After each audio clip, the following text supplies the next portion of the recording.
नमस्कार मित्रों, आज आप लोगों के बीच हम एक छोटी सी कविता सुनाने जा रहे हैं।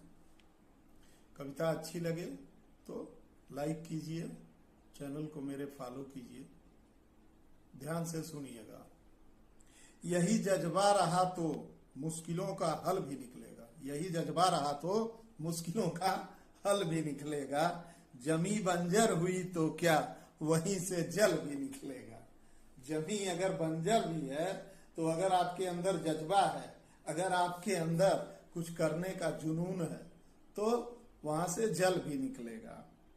न हो मायूस ना घबरा, न हो मायूस ना घबरा, अंधेरों से मेरे साथी। न हो मायूस ना घबरा, अंधेरों से मेरे साथी। इन्हीं रातों के दामन से, इन्हीं रातों के दामन से सुनहरा कल भी निकलेगा। धन्यवाद। नमस्कार मित्रों, सभी को सुबह की राम राम। एक छोटी सी कहानी आप लोगों को कर्म और भाग्य से रिलेटेड सुनाने जा रहे हैं। एक बार की बात है, भगवान शंकर और माता पार्वती विचरण कर रहे थे। तो विचरण करते समय एक व्यक्ति उनको दिखाई दिया जो काफी गरीब व्यक्ति था।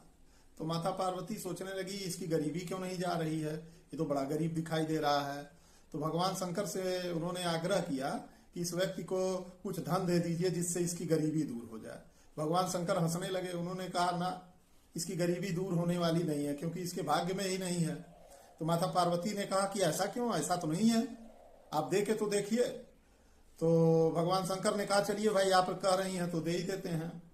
तो उन्होंने, वो व्यक्ति रास्ते से, जिस रास्ते से गुजर रहा था, उसके आगे एक धन की पोटली या स्वर्ण मुद्रा की पोटली, जो भी कह लीजिए, वो गिरा दिया रास्ते में। अब व्यक्ति चल रहा था, उसकी मानसिक दशा को देखिए। अब व्यक्ति जब चल रहा था तो थोड़ी देर, जहां पोटली गिरी हुई थी उससे थोड़ी देर पहले उसके दिमाग में आया कि चलिए आंख मूंद के चलते हैं, देखा जाए अंधे लोग कैसे चलते हैं। आंख मुनौनी उसने कहा, चलिए आंख मुनौनी खेल लेते हैं। तो आंख मुनौनी, अब वो वहीं से धन की पोटली जहां गिरी थी उसी से पहले वो आंख बंद करके चलने लगा। उसके मन में ये अचानक विचार आया कि अंधे लोग कैसे चलते होंगे, तो इसीलिए वो आंख बंद किया और आंख बंद करके चलने लगा। अब आंख बंद करके चलने लगा तो थोड़ी देर बाद वो आगे निकल गया, जहां पोटली गिरी हुई थी उससे आगे निकल गया। अब उससे आगे निकल गया तो भगवान शंकर ने हंसते हुए पार्वती माता से कहा कि देखिए, हमने धन की पोटली उसको दिया लेकिन उसके भाग्य में ही नहीं है, इसलिए उसको प्राप्त ही नहीं हुआ। तो ये एक छोटी सी कहानी थी। बहुत बहुत धन्यवाद।